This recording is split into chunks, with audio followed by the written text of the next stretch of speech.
এই সেন্টেন্সটিকে দেখে ঠিক লাগলেও আসলে ভুল আছে।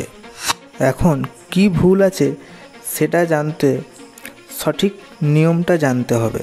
নিয়মটা হলো এরকম যে যদি এই ধরনের সেন্টেন্সে বি ভার্ব মেইন ভার্ব হিসেবে কাজ করে এবং সেন্টেন্সে দেন যুক্ত থাকে, তাহলে বি ভার্ব অর্থাৎ সেই মেইন ভার্বের সঙ্গে যে ধরনের প্রোনাউন যুক্ত থাকে সাবজেক্ট হিসাবে, সেই ধরনের প্রোনাউন দেনের সঙ্গেও যুক্ত হবে।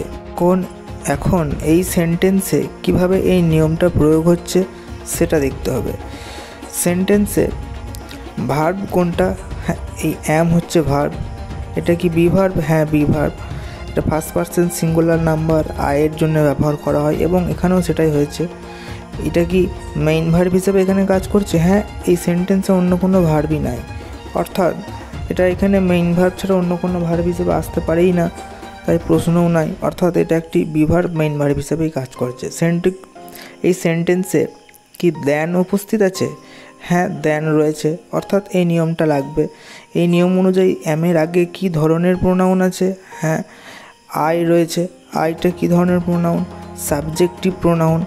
আই হচ্ছে ফার্স্ট পারসন সিঙ্গুলার নাম্বার, সাথে সাথে একটা সাবজেক্টিভ প্রোনাউনও।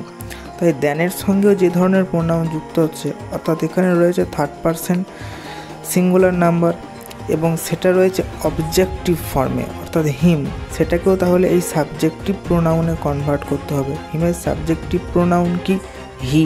অর্থাৎ এই সেন্টেন্সটা কি দাঁড়াবে না, এই সেন্টেন্সটার সঠিক রূপ হবে আই অ্যাম বেটার দ্যান হিম। ব্যাপার হচ্ছে এই আগে যেটা ছিল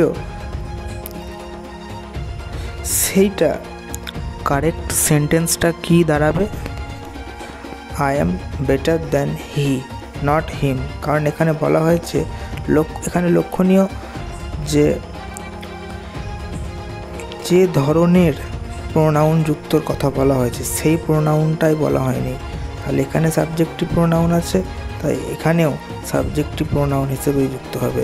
তো কি এই সাবজেক্টিভ প্রোনাউন কি, অবজেক্টিভ প্রোনাউন কি, মেইন ভার্ব হিসেবে কাজ করছে, সমস্ত ডিটেলসে জানতে হলে অবশ্যই ক্লাস করতে হবে রেগুলারলি। আর জয়েন হওয়ার জন্যে